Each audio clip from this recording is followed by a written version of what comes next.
-1 C x को power n फेरि learn गरौ लर्न आज त मैले कस्तो यो यस्तो है 2n - 1 सी को पावर यो n अनि यहाँ कति छ ल x को पावर n को कोएफिसिएन्ट कति आयो के छकडो लिचली 12 को बाइनोमियल एक्सपेन्सन प्रुफ वाला गरौँ ल मैले बनाउन चाहिँ यो मिडल टर्म यस्ता क्वेशन चाहिँ गरिसकेको होला मैले हेर धेरै इम्पोर्टेन्ट भनेको यस्तो खालको के यहाँबाट नि यो खालको अलि अन्त्य क्वेशन पनि हुन्छ अलि चुतिया भइसडा माध्यचित सबै हुन्छ कि यो 12 नम्बर र 13 गर्छु ल अलिकति 3 मार्क्स आउँदो रहेछ सुरुमा क्वेशनको गाँठ सिकौँ है त ल सुरुमा 13 को ल त्यसपछि 12 को गरौँ ल यो अलिकति गद्दारी खालको छ कि ल केही छैन हेर सुरुमा अब यो चाहिँ आउँछ आउँदैन तिमीलाई जस्तै a + x को पावर n को पावर एक्सपेन्सन गर्न आउँछ कि आउँदैन भने हेर सुरुमै राख यहाँ c0 त्यसपछि c1 c2 c3 यस्तै खलात बढ्दै जान्छ अब यहाँ n छ नि यहाँ n हुन्छ कि n यो nc0 भनेको यस्तो हो क्या यो देखेका थियौ नि हैन सबैले यसैलाई यसरी लेख्न मिल्छ क्या त्यसपछि अब यसलाई लेख a को पावर n यहाँ n हुन्छ बुझ्यौ a को पावर n x को पावर चाहिँ 0 हुन्छ यहाँ प्लस ल फेरि यसमा हो यहाँ a को पावर n थियो नि यसलाई घटाउँदै लाग्यो n भनेको घट्यो भने n - 1 x0 यहाँ कति नि भयो x1 प्लस अब फेरि a को पावर n - 1 घट्यो भने a - 2 x1 भनेको x2 खलात्ले यसको पनि त्यस्तै गर a n - 3 x3 यो बढ्दै जान्छ अब यहाँ आएर के हुन्छ n c यो 3 को ठाउँमा कति हुन्छ n अब a को पावर n खाते गाडी चोर भोसडीमा दरचुत यो 3 को ठाउँमा नि कति हुन्छ n हुन्छ यो अन्तिममा आइपुग्यो नि त म अनि त्यसपछि x छ यसको माथि कति हुन्छ n हुन्छ टक्कसँगले बुझ्यौ अब अहिले त मैले a + x को पावर n गरे अब यो क्वेशन हेर त prove that the coefficient of x को power n in the expansion of 1 + x को पावर 2n यसको कोएफिसिएन्ट छ नि यो 1 + x को power 2n is twice the coefficient of x को power in the expansion of के भने यस्तोलाई एकदम लन्डेबाजी देखियो होला हैन यस्तो भनेको क्या हो हेर सिम्पल भाषामा लेख्दिन्छु म कोएफिसिएन्ट कसको कोएफिसिएन्ट भनेको छ सुरुमा कोएफिसिएन्ट अफ x को पावर इन कसमा 1 + x को पावर 2n इजिकल टु के हुन्छ भनेको छ ट्वाइस भनेको 2 मल्टिप्लाई के भनेको छ कसको ट्वाइस कोएफिसिएन्ट अफ x को पावर इन कहाँ हुन्छ अट नै लौडे कस्तो रिस मात्र उठ्छ मलाई त आज त 2n - 1 ल यही भनेको नि त क्वेशनले prove that the coefficient of x को power n in the expansion of 1 + x 2n is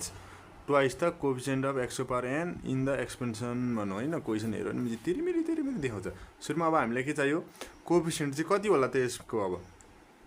यो एक्सपेन्सनमा नि कोएफिसिएन्ट चाहिँ कति होला यहाँ म निकाल्छु सुरुमा हेर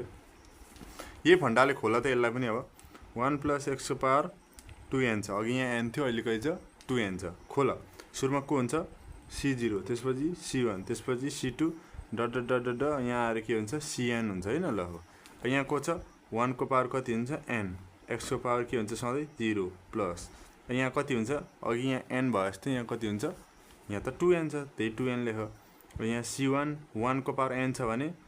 अब 1 को पावर जति नै लेख्यो भने सेम हैन त 1 नलेख्दा हुन्छ x0 अब कति भयो x1 प्लस यो 1 लेखिन होला मैले यहाँ लेख्दा कति हुन्थ्यो 1 को पावर n - 2 हुन्थ्यो x कति हुन्छ 2 डट यहाँ हो 1 को पावर कति हुन्छ n - n x को पावर कति हुन्छ n अझै पनि जान्छ होला बढ्दै यता गएर x को पावर n 2n सँग पुग्छ यसलाई मिलाएर लेख त अब यो 0 छ भने सधैँ 1 हुन्छ ल यति सबै 0 छ भने 1 हुन्छ यदि बुझ्छ न 1 हुन्छ यो एउटा फर्मुला गरेको छु नि यो भनेको के हो c 2n, 0 अब फ्याक्टोरियल गर्दा के हुन्छ सुरुमा यो हेर फर्मुला यस्तो हो नि त फर्मुला हैन कम्बिनेसनको के हुन्छ n factorial by n - r factorial हैन त फर्मुला यसमा हालेर त कसरी 0 आउँदो रहेछ 2n, 0 2 लौडे नबिग्री भन्छ अहिले चुसाइदिन्छ 2n - r भनेको नि त 0 फ्याक्टोरियल अब 2n लाई एकचोटी घटाउँदा कति हुने भयो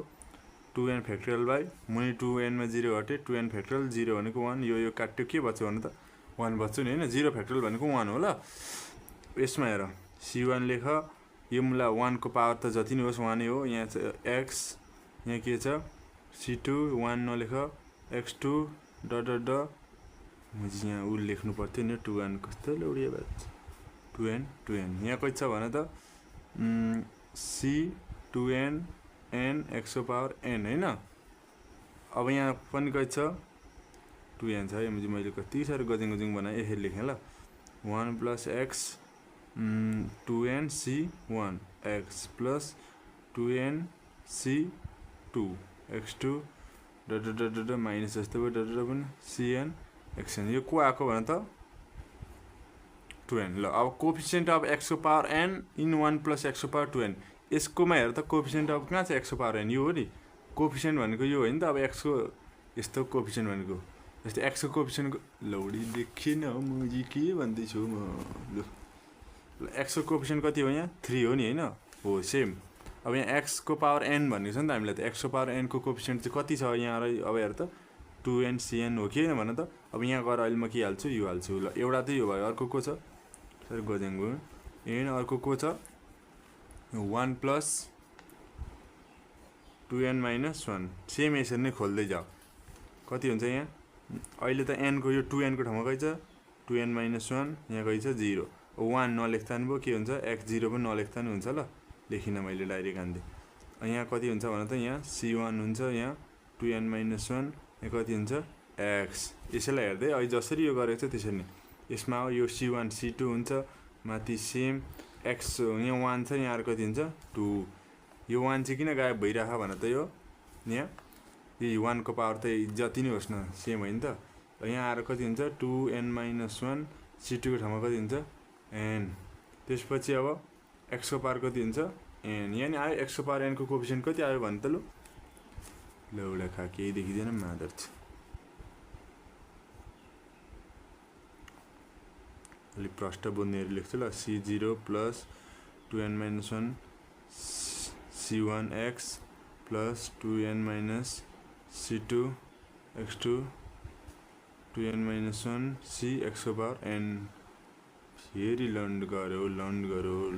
आज त मैले कस्तो सा यो यस्तो है 2n minus 1 c को पावर यो n अनि यहाँ कति छ ल x को पावर n को कोएफिसिएन्ट कति आयो यति आको ल माथिको लेख्छु ल जस्तै के थियो हाम्रो कोएफिसिएन्ट अफ x को power n in 1 plus x plus 2n is equal to को छ 2 multiply 1 plus x को पावर 2n minus 1 हे हैन त 2 कहाँबाट आयो भन्नु भने क्वेशनमै छ नि यहाँ ट्वाइस भनिरहेको छ नि यत्रो यसमा हाल अब x को पावर n कोएफिसिएन्ट कति आयो 1 plus x को x को पावर n इज इक्वल कति आएको थियो 2n cn यही आएको हैन त यसलाई यसरी लेख्दा मजाले बुझिन्थ्यो यार 2n यसरी लेख्दा बुझिन्थ्यो म चाहिँ भयो धेरै त्यसरी नै लेख्ने मैले कति रहेछ 2n, n is equal to 2 multiply यसको चाहिँ कति आयो त 2n minus 1 लो अब बुझिन्छ यहाँ कति छ 2n minus 1 n ल है कोएफिसिएन्ट आइसक्यो हैन ल 1 plus x को पावर 2n को यति आयो यसको यति आयो यो दुईटा भन्नु एउटै हो ल जस्तै अब यहाँ र के भन्ने छ find the coefficient of x को पावर इन द एक्सपेन्सन यो सुरुको एक्सपेन्सन चाहिँ अर्कोको डबल छ अरे भनेको मतलब यस्तो क्या 20 चाहिँ कसको डबल छ अरे 10 को डबल छ है भनेको मतलब के गर्नु पर्यो योबाट गर्दै गर्दै केमा आइपुग्नु यहाँ आइपुग्नु पर्यो भनेको क्या 20 चाहिँ 10 को डबल भनेको 10 दुना 20 हैन त सेम यो क्वेशनले त्यही भनेको फाइन्ड द कोएफिसिएन्ट लौडाको coefficient prove that the coefficient of x को power n in the expansion of यो 1 plus x को पावर 2n को कोएफिसिएन्ट चाहिँ कसको ट्वाइस छ is the twice the coefficient of x को पावर n इन यसको ट्वाइस छ क्या भनेको मतलब यस्तो कता लेख्नु भइसक्यो के भन्नु मात्र छु यो छ नि यो यस कोएफिसिएन्ट कति छ c2n, n यो चाहिँ कसको यसको डबल छ अरे के यो भनेको को अर्को c हट्दैन मादर चुत लौडा मेरो c2n, n is equal to कसको 2 गुणा अरे अर्को को छ 2n minus 1 n हो यसको डबल चाहिँ को रहेछ यो रहेछ भने चाहिँ यहाँबाट यहाँ आइपुग्नु भनेको यहाँबाट यहाँ आइपुग्नु भनेको ल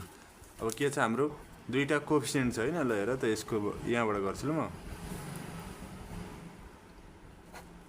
बुझ्यौ नि यो 20 चाहिँ कसको 2 गुणा छ अरे 10 को अब यहाँबाट यहाँ आउ त गर्दै गर्दै भनेको ल यहाँ हाम्रो यो कति छ c2n, -1 यो भन्नु नि सेम हो ल अब ल गर त रुल लाउ त factorial by 2n minus 1 n factorial n factorial यो लाग्यो है फर्मुला चाहिँ कति हुन्छ n factorial by n मा r घटाओ अनि को हुन्छ r factorial हेर्दैछन् के गु छ अब केही छैन ल अब यस्तो खालको केस छ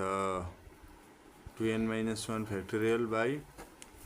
2 गुणा त लेख्नै बिर्सिए त यहाँ ट्वाइस भनेको छ नि त 2 मल्टिप्लाई छ ल थुक्क भइसडी यहाँ भर्खर कहाँ लेखिरहेको के चाहिँ 2 मल्टिप्लाई छ ल यहाँ छ नि ट्वाइस भनेको छ नि ट्वाइस कहाँ गयो ट्वाइस ठुलो कारण लेख्नु खै के छ भनेको नि यहाँ टक्कसँगले के छ अरे जस्तै C2n, n इजिकल टु के छ अरे 2 गुणा कसको छ C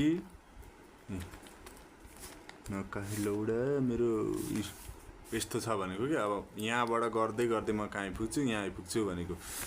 ल कहाँ पुगेँ अरे म यहाँ आइपुगेँ अब 2n मा n घटे n minus 1 factorial n factorial यो पनि गरिराख्नु पर्थ्यो र अनि ठ्याक्कै सजिलो हुन्छ नि यहाँ गरिराख्छु ल पहिलो को छ हाम्रो भन त यो यहाँ आइपुग्नु छ नि त म त यहाँ आइ किन त्यहाँ आइपुग्नु छ म यहाँबाट यो सबै हिसाबबाट यहाँ आइपुग्नु छ यसको फ्याक्टराइज गरेर त 2n factorial by 2n minus n factorial n factorial अब